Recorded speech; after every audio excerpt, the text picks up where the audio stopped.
नमस्कार विद्यार्थी मित्रांनो, मी प्राध्यापक गणेश कोळेकर।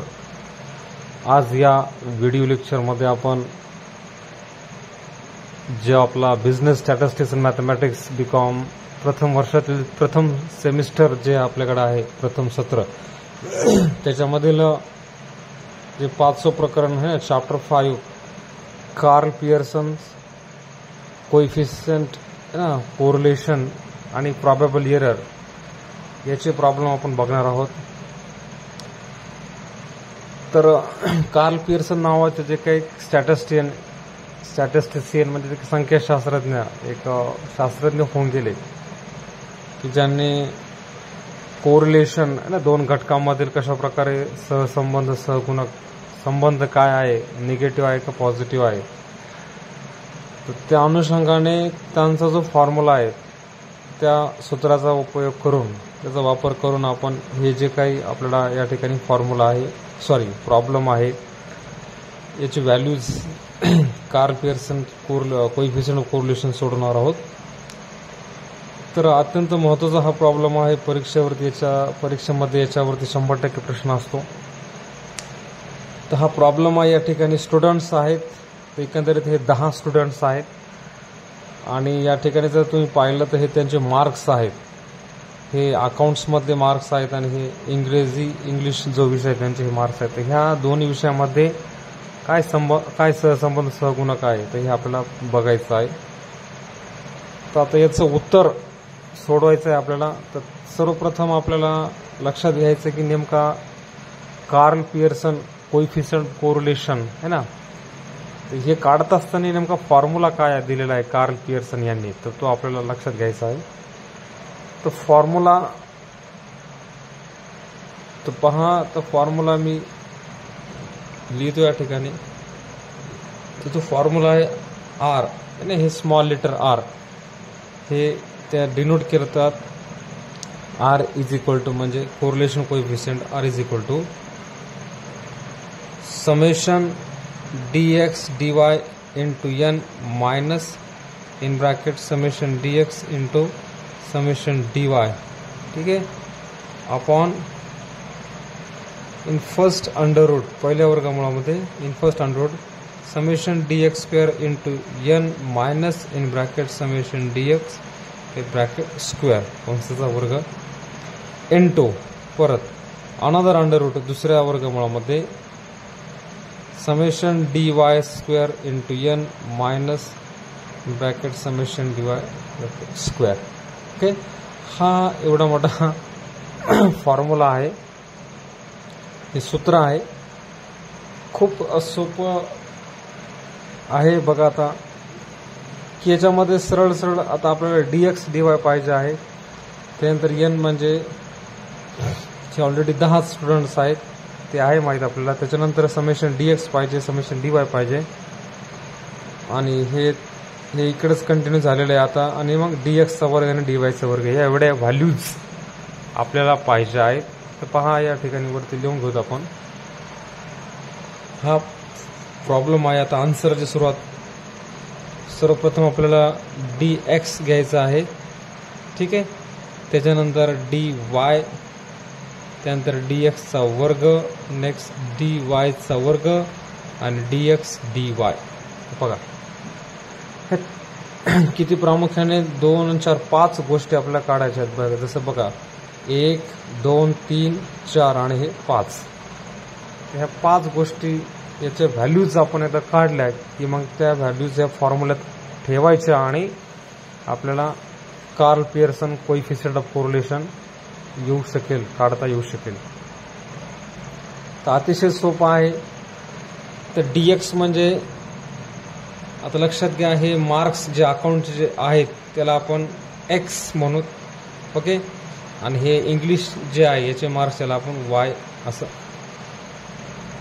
म्हणू, x आणि y। तर x म्हणजे हे dx म्हणजे आता लक्षात घ्या, हे dx म्हणजे ह्या सिरीजमधून आपल्याला dx घ्यायचा आहे। तर शक्यतो परीक्षामध्ये dx आणि dy म्हणजे ॲज्युम्ड मीन x आणि y असं एक्झॅक्ट फिगर आपल्याला देतात की हे याचं x हे घ्या आणि y चं हे घ्या, म्हणजे सगळ्यांचं उत्तर सर्व विद्यार्थ्यांचं उत्तर सेम येण्याच्या दृष्टिकोनातून. तसं तर समजा आपल्याला विचारले की एक्झाममध्ये समजा प्रॉब्लेममध्येच म्हटले की बाबा dx है ना, ॲज्युम्ड मीन समजा 45 घ्या आणि dy तुमचा 35 घ्या.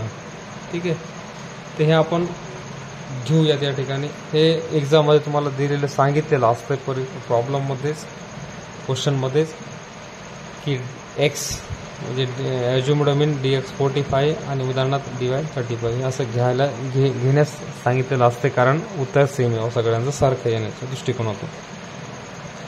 तर लक्षात घ्या 45 आपण या ठिकाणी लिहूता dx आणि dy या ठिकाणी आपण किती घेतलेला आहे 35. मग काय होणार या ठिकाणी x मायनस dx आणि इथे y मायनस dy, राईट. तर काही नाही, ह्या एक एक व्हॅल्यूज ह्या 45 मधून मायनस करायचं, एवढं सोपं आहे. 35 मायनस 40 या ठिकाणी मायनस 10, 40 मधून 45 गेले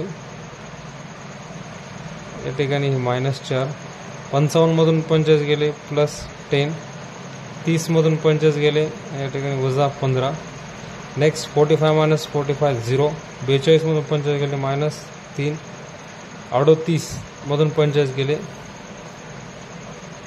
38 या ठिकाणी 7, ओके, मायनस 7.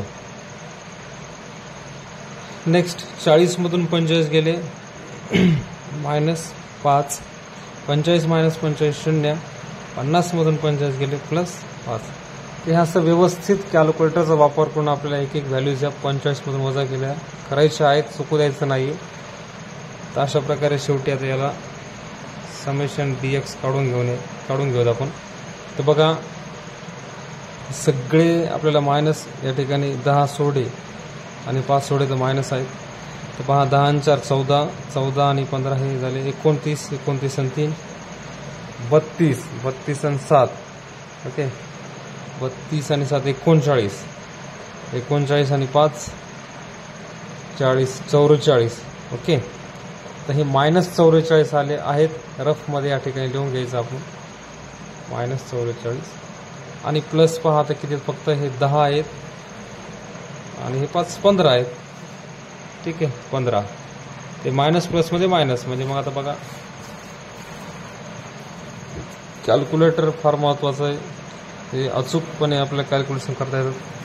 44 मायनस 15 हे झाले 29, ठीक आहे, 29.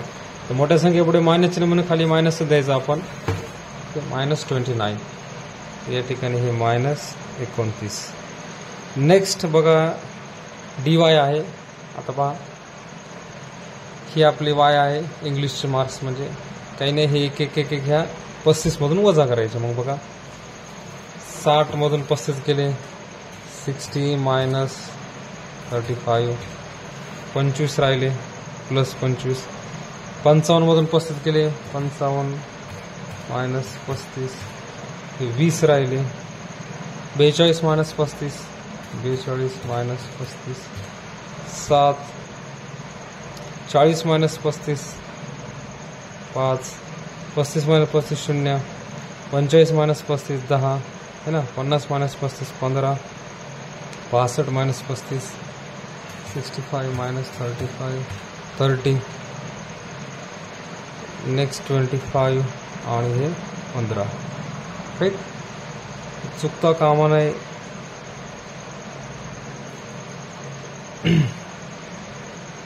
त्याच्यानंतर आता पहा हे सगळे पॉझिटिव्ह मध्ये आपल्याला दिसत आहेत, बरोबर आहे. तर सरळ आता याचे टोटल करा, 25 प्लस 20 प्लस 7, नेक्स्ट 5 आणि 10 15 15 30 30 आणि 60 60 आणि 25 आणि 15 152. समेशन dy 152 आलेला आहे, राईट. त्याच्यानंतर आता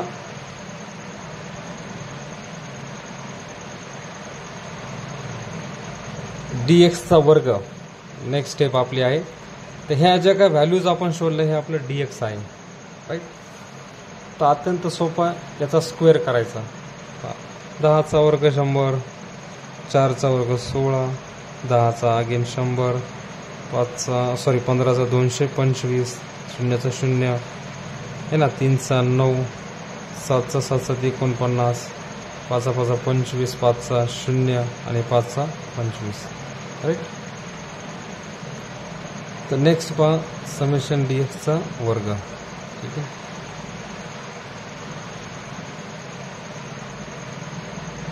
आता समेशन dxचा वर्ग म्हणजे जी टोटल करायची आपल्याला या ठिकाणी ते पहा.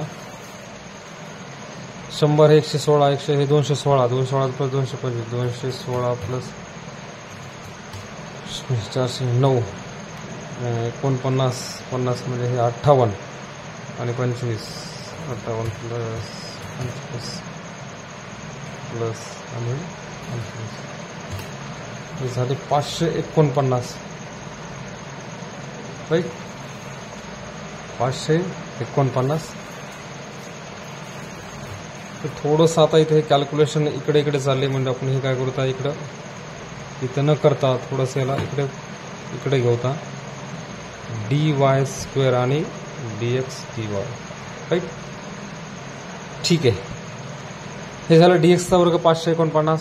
त्याच्यानंतर आता dy² म्हणजे हे संपूर्ण आपले काय येतात हे dy आहेत हे सगळे. ओके.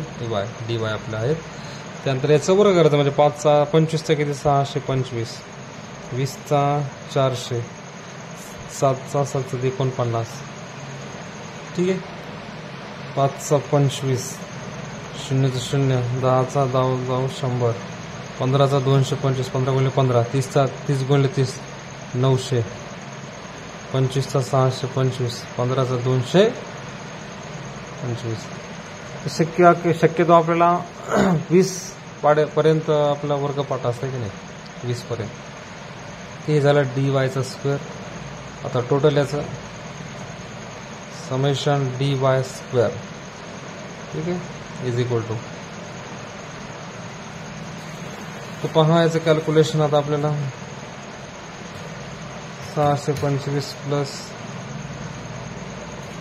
400 प्लस 49, नेक्स्ट 25, 100 हे 325, 80, 900, 1225, 625 आणि 225, 625 प्लस 200 झालं 3174. ठीक आहे. झालं dy². हा dy² आला.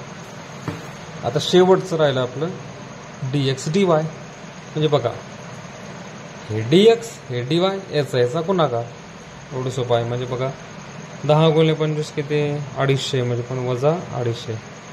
नेक्स्ट 4 आणि 20, 20 चौक 80 मायनस 80, 10 7 70, 15 5 75 पण मायनस 75, 0, 3 10 30 मायनस 30, 15 आणि 7 15 7 75 पण मायनस 105.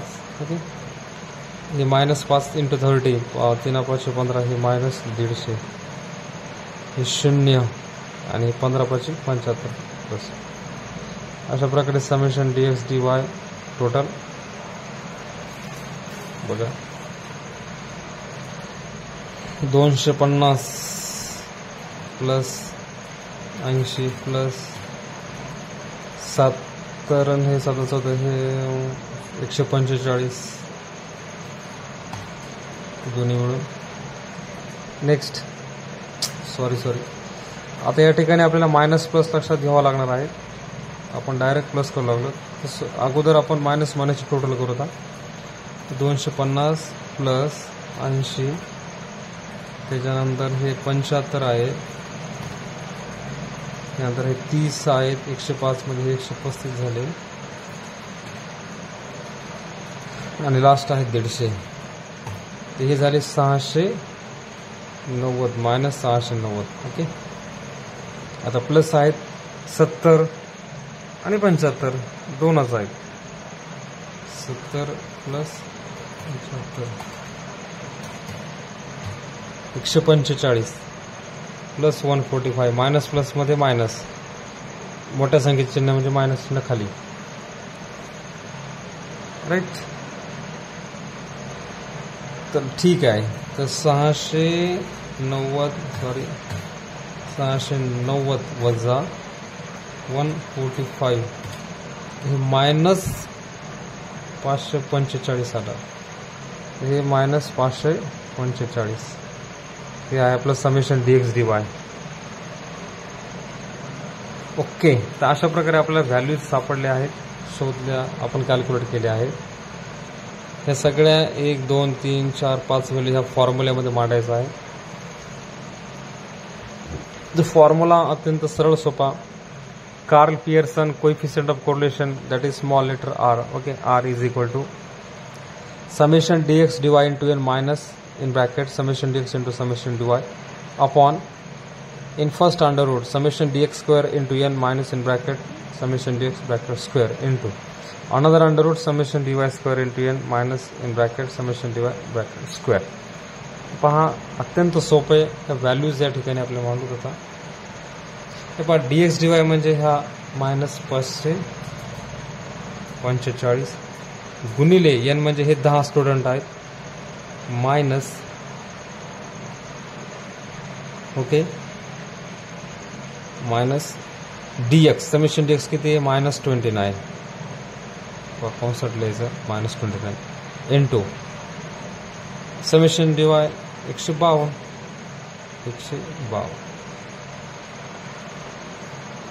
नेक्स्ट आता फर्स्ट अंडर रूट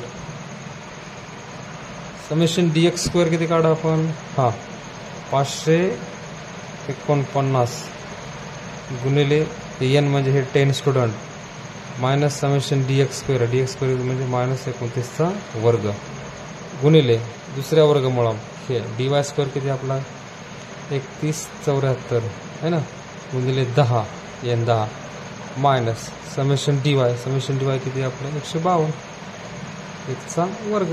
एवढं सोपं आहे. हे होल डिवायडेड बाय आहे. नेक्स्ट आता हे आपलं सोडवायचं आहे. सेम बघा मायनस 545 गुणिले 10 पहा काय होणार आहे मायनस 545 गुणिले 10 तर हे आलं मायनस 5450 मायनस 5450. ठीक आहे. वजा तर मायनस 29 गुणिले 152 है ना म्हणजे 29 गुणिले 152 तर हे येणार आहे मायनस 4408 राईट. खाली पहिल्या वर्गमुळामध्ये हे सोडायचं. आता काय 549 गुणिले 10 म्हणजे झालं 5490. ठीक आहे. वजा आता 29चा वर्ग म्हणजे किती, तर वजा 29चा म्हणजे वजा 29 गुणिले वजा प्लस येणार म्हणजे 29 गुणिले 29 हे झालं 841. आता गुणिले दुसऱ्या वर्गमुळामध्ये है ना 3174 म्हणजे हे झाले गुणिले 10 म्हणजे हे 31,740 वजा 152चा वर्ग 152 गुणिले 152 हे झालं 23,104 23,104. ठीक आहे. आता पहा थोडंसं आपण आता रूट चेंज करू. इकडून ह्या इकडे राईट इकडे म्हणजे काय झालं आता हे मायनस 5450 राईट. आता काय होणार हे मायनस मायनस या ठिकाणी प्लस होणार 4408 राईट. नेक्स्ट आता पहिल्या वर्गमुळात काय या ठिकाणी 5490 वजा 841 हे पहा 5490 5490 वजा 841 ते हे झालं 4649 4649 गुणिले या ठिकाणी 31740 वजा 31740 वजा 23104 23104 हे झालं 8636. ओके. मग इकडे नेक्स्ट खाली आता हे -5450 प्लस, तर मायनस प्लस मध्ये मायनस होते म्हणजे काय होणार, याच्यातून हे वजा गेले 5450 वजा 4408, पण चिन्ह वजाचं राहणार 4408.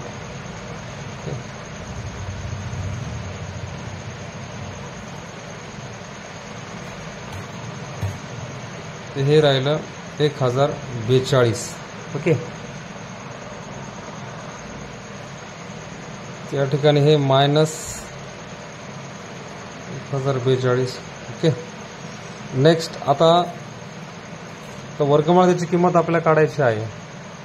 ती कशी काढायची, समजा हे 4649 हे आपण हे केले, त्याच्यामध्ये वर्गमूळ चिन्ह हे कॅल्क्युलेटरवरती हे प्रेस करायचं. तर हे आले 68.18 है ना, 18 गुणिले आणि याची वर्गमूळात किंमत किती आहे 8636. ही आहे 92.93 92.93. Next the continue minus the 10.-1042 divided by, आता याचं मल्टिप्लिकेशन आपल्याला करायचं आहे 68.18 68.18. तर हे आलं 6335.97 6335.97. आता त्याचा भागाकार करायचा आपल्याला, वजा 1042 भागिले 6335.97. ते हे आलं -0.16. ठीक आहे. हे आहे आपलं Karl Pearson coefficient of correlation. Okay.